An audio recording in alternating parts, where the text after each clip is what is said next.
Good morning all. ഇന്ന് നമ്മൾ discuss ചെയ്യാൻ പോകുന്നത് കഴിഞ്ഞ ബാച്ചിൻ്റെ ഇംഗ്ലീഷിൻ്റെ ക്വസ്റ്റ്യൻ പേപ്പറാണ്.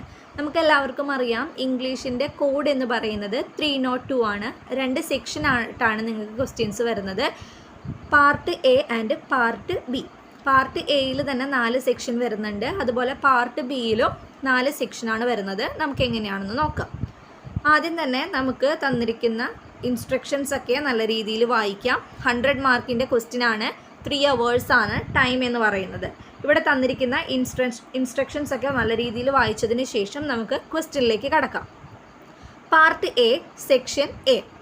ഒന്നാമത്തെ question, choose the correct alternatives.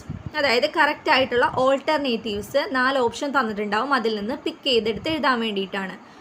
ഒന്നാമത്തത്, which of the following best describe the tone of the where the mind is without fear. നമുക്ക് എല്ലാവർക്കും അറിയാം where the mind is without fear എന്ന് പറയുന്ന പോയം എഴുതിയിരിക്കുന്നത് ആരാണ്?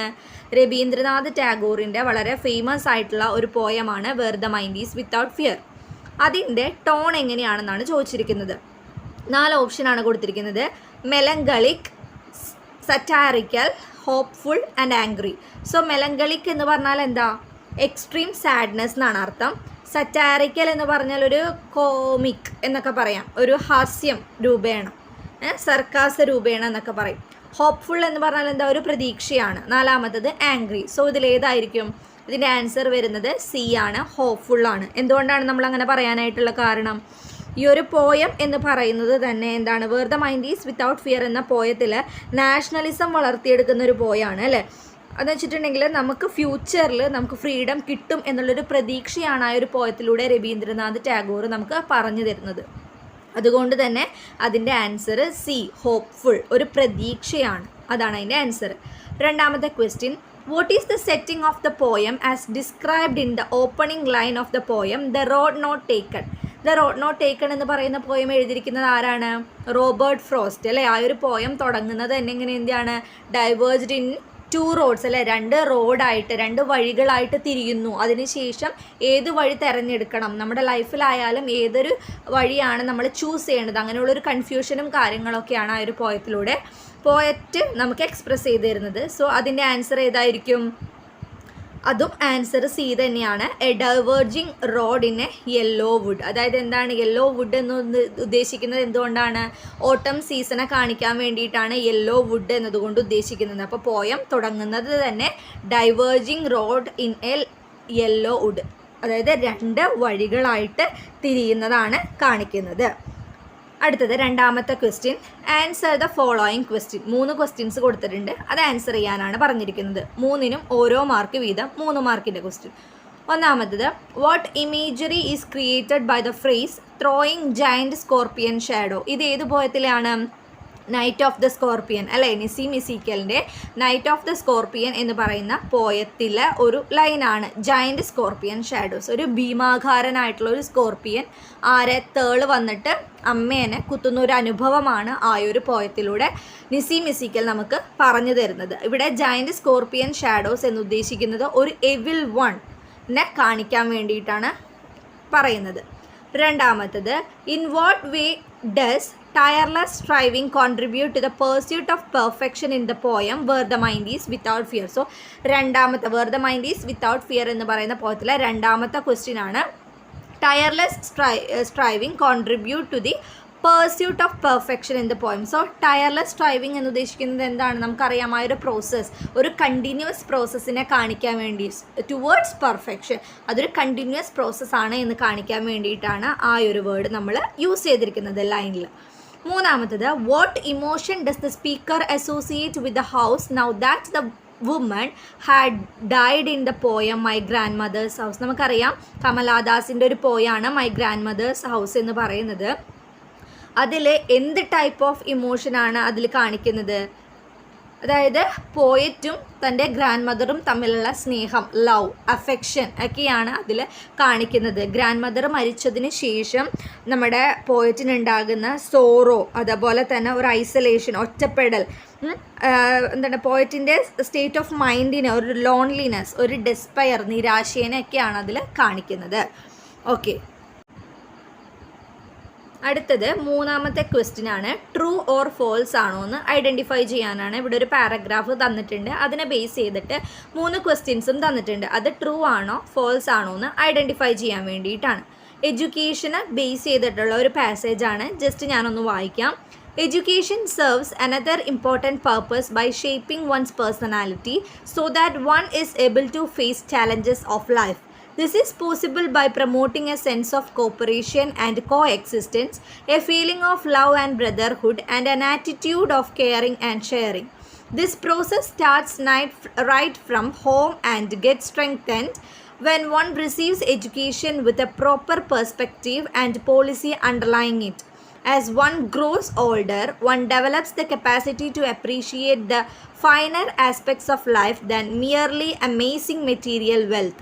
Thus, a person becomes a good human being, which after all is the purpose of education. So, എഡ്യൂക്കേഷനെ base ചെയ്തിട്ടുള്ള ഒരു പാസേജാണ്. അതിൽ നിന്ന് 3 ക്വസ്റ്റ്യൻസ് കൊടുത്തിട്ടുണ്ട്. അതെന്താണ്? 3 സെൻറ്റൻസ് കൊടുത്തിട്ടുണ്ട്. അത് ട്രൂ ആണോ ഫോൾസ് ആണോ എന്ന് നമ്മൾ ഐഡൻറ്റിഫൈ ചെയ്യണം. ഒന്നാമത്തത്, according to the text, the key aspects that includes personality that education helps to shape is cooperation, love, brotherhood, caring and sharing. So ഇത് ഒന്നാമത്തത് എന്ന് പറയുന്നത് ട്രൂ ആണോ ഫോൾസ് ആണോ എന്നാണ് നമ്മൾ ചോദിച്ചിരിക്കുന്നത്. അതായത് ഈ ഒരു പാസേജിനെ പറ്റി പറയുമ്പോൾ ദ കീ ആസ്പെക്റ്റ് എന്ന് പറയുന്ന പേഴ്സണാലിറ്റി എഡ്യൂക്കേഷൻ കൊണ്ട് എന്തൊക്കെ ഷേപ്പ് ചെയ്യാൻ പറ്റും? Corporation, love, brotherhood, caring and sharing ഒക്കെ എന്ത് ചെയ്യാൻ പറ്റും? വളർത്തിയെടുക്കാൻ സാധിക്കും എന്നാണ് പറയുന്നത്. അത് കറക്റ്റ് അല്ലേ? യെസ്. ദ കീ ആസ്പെക്റ്റ് എന്ന് പറയുന്നത് എന്താണ്? Shaping personality. മെയിനായിട്ടുള്ള ഒരു കാര്യം എന്ന് പറയുന്നത് ഇതൊക്കെ കൂടി ഉൾപ്പെടുത്തലാണ്. അതുകൊണ്ട് അത് ട്രൂ ആണ്.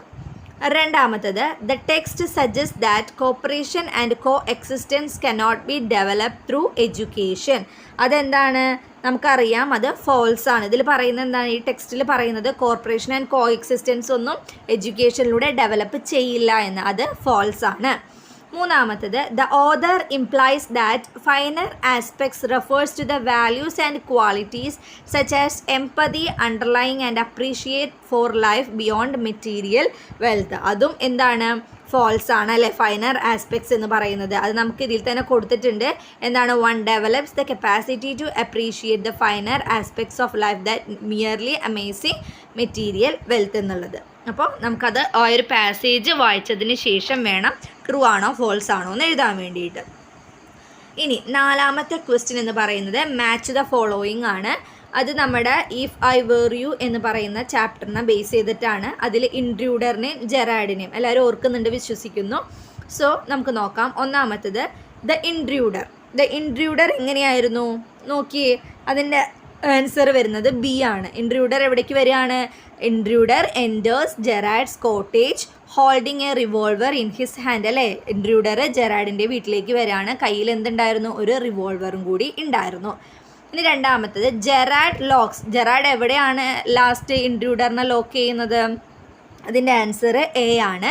The intruder in A cupboard in the end of the play. Last ഈ ഒരു പ്ലേയുടെ അവസാനം ഇൻട്രൂഡറിനെ കബോർഡിൽ കയറി വാതിലടച്ചിട്ട് പോലീസിനെ ഇൻഫോം ചെയ്യുന്നതാണ് കാണിക്കുന്നത്. സോ അതിൻ്റെ ആൻസർ എ ആണ്. മൂന്നാമത്തത്, ദ ഇൻട്രൂഡേഴ്സ് പ്ലാൻ. ഇൻട്രൂഡറിൻ്റെ പ്ലാൻ എന്തായിരുന്നു? അതിൻ്റെ ആൻസർ ഡി ആണ് അല്ലേ? ജെറാഡിൻ്റെ ഐഡൻറ്റിറ്റിയിൽ ജീവിക്കുക എന്നുള്ളതായിരുന്നു. അതാണ് അതിൻ്റെ answer. To assume Gerard's identity to elude the police എന്നുള്ളത്. നാലാമത്തത്, ജെറാഡ്സ് വോയിസ്. ജെറാഡ്സിൻ്റെ വോയിസ് എങ്ങനെയായിരുന്നു? അദ്ദേഹം എങ്ങനെയുള്ള ഒരാളായിരുന്നു? ഒരു കൾച്ചേർഡ് പ്ലേ റൈറ്റ് ആണെന്ന് നമ്മൾ പറയുന്നതാണ്. സി ആണ് അതിൻ്റെ answer. Gerard's voice is described as cultured in the stage directions. അതാണ് അതിൻ്റെ ആൻസർ ആയിട്ട് വരുന്നത്. ഓക്കെ, ഇത്ര എല്ലാവർക്കും മനസ്സിലായില്ലേ? അഞ്ചാമത്തെ ക്വസ്റ്റ്യൻ എന്ന് പറയുന്നതും കറക്റ്റ് ഓൾട്ടർനേറ്റീവ്സ് തിരഞ്ഞെടുക്കാൻ വേണ്ടിയാണ്. അതിലൊന്നാമത്തെ ക്വസ്റ്റ്യൻ എന്ന് പറയുന്നത്, what role did Nehru's envision for science and technology in India's future? നമുക്കെല്ലാവർക്കും അറിയാം നെഹ്റു ബിലീവ് ചെയ്തിരുന്നത് എന്താണ്? Nehru believed that science and technology played a crucial role in India's economic and industrial growth, അല്ലേ? ഇൻഡസ്ട്രിയൽ ഗ്രോത്ത് ഒക്കെയാണ് കൂടുതലായിട്ടും അദ്ദേഹം ഫോക്കസ് ചെയ്തിരിക്കുന്നത്. സോ അതിൻ്റെ ആൻസർ ബി ആണ്. To solve economic problems and provide necessities എന്നുള്ളതാണ് അതിൻ്റെ ആൻസർ. രണ്ടാമത്തത്, why did Baldeo take the job at the railway station? എന്തുകൊണ്ടാണ് ബാൽഡിയോ റെയിൽവേ സ്റ്റേഷനിൽ ജോലിക്ക് പോയത്? നമുക്കറിയാം ആദ്യം അവർക്കൊരു കൃഷി ലാൻഡിലൊക്കെ ജോലി ഉണ്ടായിരുന്നു, പിന്നെയാണ് അദ്ദേഹം റെയിൽവേ സ്റ്റേഷനിലേക്ക് മാറിയത് എന്നറിയാം. സോ എന്തുകൊണ്ടാണ്? ടു സപ്പോർട്ട് ഹിസ് ഫാമിലി, അല്ലേ? അദ്ദേഹത്തിൻ്റെ ഫാമിലിക്ക് ഒരു സപ്പോർട്ടിന് വേണ്ടിയിട്ട്, നല്ല രീതിയിൽ ജീവിക്കാൻ വേണ്ടിയിട്ടാണ് അദ്ദേഹം ആ ജോലിക്ക്, റെയിൽവേ സ്റ്റേഷനിലെ ജോലിക്ക് പോയത്. ഓക്കെ, അടുത്തത് സെക്ഷൻ ബി എന്ന് പറയുന്നത് നോൺ പ്രിസ്ക്രൈബ്ഡ് ടെക്സ്റ്റ് ആണ്. അതിലും ഒരു പാസേജ് കൊടുത്തിട്ടുണ്ട്, അതിനെ ബേസ് ചെയ്തുള്ള ക്വസ്റ്റ്യൻസ് ആണ്. അതായത് അൺഫെമിലിയർ ആയിട്ടുള്ള ഒരു പാസേജ് തന്നിട്ടുണ്ടാവും, അതിൽ നിന്നുള്ള ക്വസ്റ്റ്യൻസ് ആൻസർ ചെയ്യുക, അതാണ്. ഓക്കെ, ആ ഒരു പാസേജ് എല്ലാവരും നല്ല രീതിയിൽ വായിച്ചു നോക്കിയതിന് ശേഷം വേണം ആൻസർ ചെയ്യാൻ വേണ്ടിയിട്ട്. ഞാൻ ജസ്റ്റ് വായിക്കുകയാണ്. A man may usually be known by the books he reads as well as by the company he keeps. For there is companionship of books as well as men, and one should always live in the best company, whether it be of books or of man. A good book may be among the best friends. It is the same today that it always was. So നമുക്ക് ഈ ഒരു ഇത് വായിക്കുമ്പോൾ തന്നെ നമുക്ക് മനസ്സിലാവാം ബുക്കിനെ കുറിച്ചൊക്കെയുള്ള ഒരു പാസേജാണ് ഇവിടെ കൊടുത്തിട്ടുള്ളത്. ഇതിൽ നിന്ന് ബേസ് ചെയ്തിട്ടുള്ള ക്വസ്റ്റ്യൻസ് ആണ് അടിയിലുള്ളത്. നമുക്ക് നോക്കാം. ആറാമത്തെ ക്വസ്റ്റ്യൻ കംപ്ലീറ്റ് ചെയ്യാനാണ്. നമ്മുടെ ആ ഒരു പാസേജിൽ നിന്ന് ഈ ഒരു വേർഡ്സ് തന്നിട്ടുണ്ടാവും, അതിൻ്റെ ബേസിലുള്ള ബാക്കി സെൻറ്റൻസ് നമ്മൾ കംപ്ലീറ്റ് ചെയ്യാനാണ്. ഒന്നാമത്തത്, a good book is always there for you. അത് കഴിഞ്ഞിട്ട് എവിടെയാണ് ഉള്ളത്? A good book is always there for you. അത് കഴിഞ്ഞിട്ട് കണ്ടോ, ഇവിടെ തന്നെ കൊടുത്തിട്ടുണ്ട് എന്താണ്?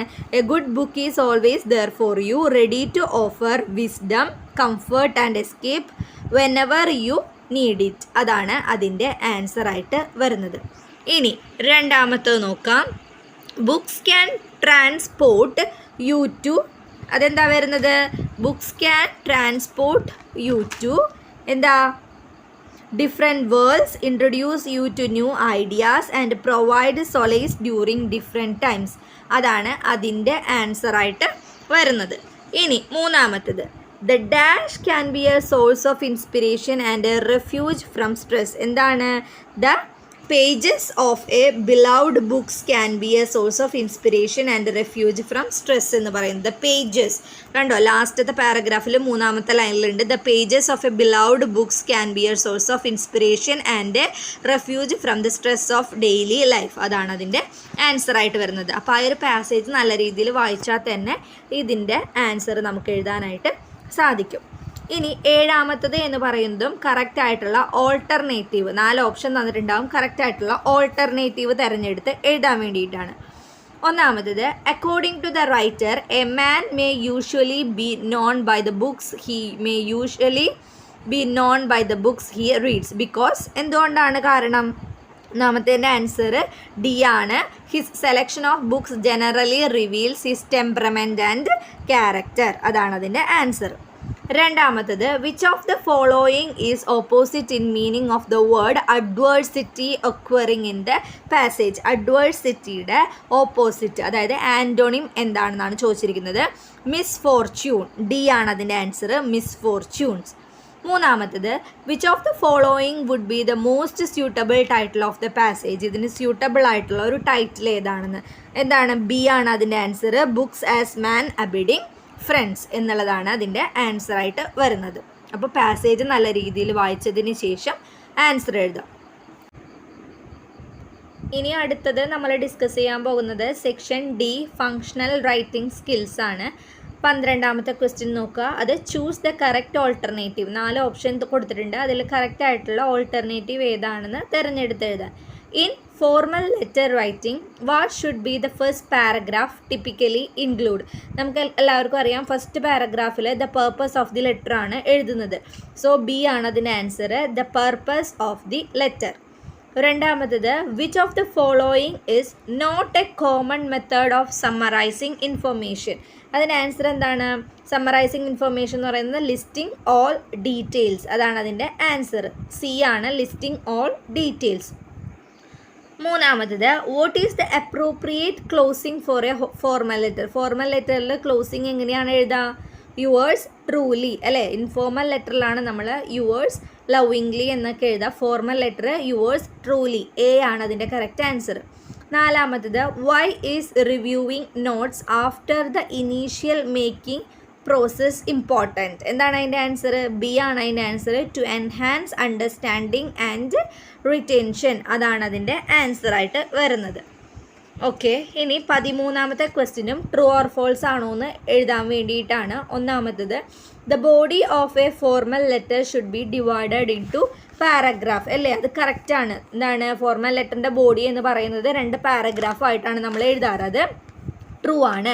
രണ്ടാമത്തത് when writing a summary it is important to include all the details from the original test അല്ലേ? അത് തെറ്റാണല്ലേ? നമ്മളൊരു സമ്മറി എഴുതുമ്പോൾ മെയിൻ ആയിട്ടുള്ള പോയിൻറ്റ്സ് മാത്രമേ എഴുതുള്ളൂ, അതാണ് അതിൻ്റെ ആൻസർ. അപ്പോൾ അത് ഫോൾസ് ആണ്.